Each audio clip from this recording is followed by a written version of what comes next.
Your brain wrote the memory of that choice. You weren't there when it happened. Think of a decision you feel certain about. Not a trivial one, a real one. A job you took, a person you stayed with, a city you moved to, something you walked away from. Hold it for a moment. You remember the feeling of choosing, the weight of it, the moment something shifted and you knew. You remember why. The reasons feel clear, almost obvious in retrospect. Of course you chose that. It made sense. It was you. Now consider this. The memory of that choice, including the reasons you made it, the certainty you felt, the values it expressed, may not be a recording of what happened.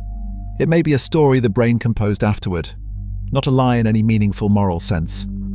Something stranger than a lie, a confabulation so seamless, so structurally convincing that it is indistinguishable from genuine recollection. The author of that story is you. But the writing happened in a room you were never invited into. There is a mechanism in your brain that manufactures the experience of free choice retroactively. It runs silently. It has probably already run today. In 2000, memory researchers Mather, Shafir, and Johnson published findings that should have been more unsettling than they were. They asked participants to choose between two options, then later tested their memory of those options. What they found was systematic. After choosing, people misremembered the chosen option as having more positive features than it actually had. They misremembered the rejected option as having more flaws. The gap between the actual options and the remembered options widened in a predictable direction, toward justification. The choice looked better in memory than it did at the moment of making it. This is called choice supportive bias, and it is not a glitch, it is a feature. The brain is not trying to deceive you, it is trying to protect the coherence of your self-concept. A person who makes a good choice is a person with sound judgment. Sound judgment is a narrative resource. Memory, in this model, is not an archive, it is an argument. An ongoing argument conducted internally for the proposition that you are a consistent, capable, and self-directed agent. But the rewriting does not begin with memory, it begins earlier. Much earlier. Michael Gazzaniga spent decades studying patients who had undergone a procedure called corpus callosotomy, a surgical severing of the connective tissue between the brain's two hemispheres. These split-brain patients offered a window into something that disturbed the clean story of unified consciousness. When the right hemisphere was fed a cue to perform an action, and the left hemisphere was asked why the action occurred, the left hemisphere answered, confidently, without hesitation, with a plausible, fluent explanation. The problem was that the left hemisphere had no access to the actual cause. It had not seen the cue. It simply observed the behavior and generated a reason. Gazzaniga called this the interpreter, a module in the left hemisphere whose function is to construct narrative continuity, to take the raw, often unconscious outputs of the brain and wrap them in a story of intention. The interpreter does not know it is confabulating. It is not cynical. It is doing exactly what it was built to do. It is telling you why you did what you did. The fact that its access to the actual cause is limited does not slow it down. Now, go further back. Before the story. Before the rationalization. Before even the action itself. In the 1980s, neuroscientist Benjamin Libet conducted a series of experiments that remain among the most philosophically uncomfortable findings in modern brain science. Participants were asked to flex their wrist whenever they felt like it, and to note the position of a clock hand at the moment they first felt the conscious urge to move. What Libet measured was the brain's electrical activity. He found something that did not fit the conventional story of voluntary action. The brain showed a measurable buildup of electrical activity, a readiness potential, beginning approximately 500 to 1,000 milliseconds before participants reported becoming aware of the intention to move. The preparation preceded the awareness. The decision at the neural level was already underway before the person consciously experienced deciding. The implications are not simple, and Libet himself was cautious about overstating them. But the architecture is clear. The conscious experience of choosing arrives after the process that produces the choice has already begun.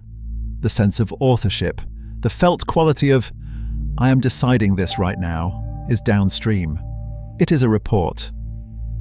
And like all reports, it may not perfectly reflect what it is reporting on. Put these three things together and something comes into focus. Memory reconstructs choices in a self-flattering direction.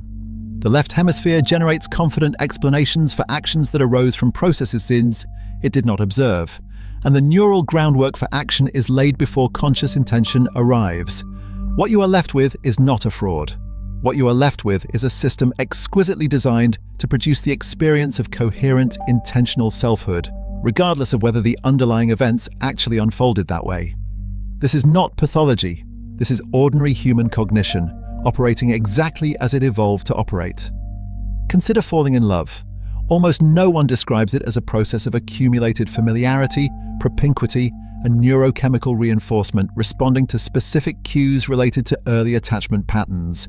They describe it as a choice. I chose to be with this person. And the memory organizes itself around that narrative. The doubts they had are minimized. The alternatives they considered are remembered as clearly inferior. The story hardens into certainty, and the certainty becomes identity. Or consider a political position held for years. Ask someone when they formed it, and they will usually describe a moment of conclusion, a reasoning process, a considered judgment. What the research consistently shows is something more complex, that most political attitudes are shaped by social identity, emotional resonance, and group affiliation, and that the reasoning arrives afterward, as Gazzaniga's interpreter assembles the justification. The position was never as deliberate as it is remembered, but it is remembered as deliberate because a deliberate position held for good reasons is the kind of position a thoughtful, consistent person holds. The brain is not lying, it is maintaining the self. The question this raises is not comfortable. If the memory of choosing is partly constructed, what does that mean for the stories you tell about who you are? Identity is largely a narrative built from remembered decisions. I left because I valued my freedom. I stayed because I believed in commitment. I became this because I chose it. If the choosing is partly retroactive, if the memory is partly edited, then the autobiography is partly a work of interpretation, not of documentation. This does not dissolve responsibility, it does not empty choice of meaning. But it changes the texture of certainty. Knowing that this mechanism exists does not disable it.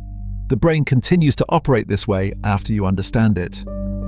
The interpreter keeps writing, the memory keeps adjusting. What changes is something subtler, the quality of your relationship to your own certainty.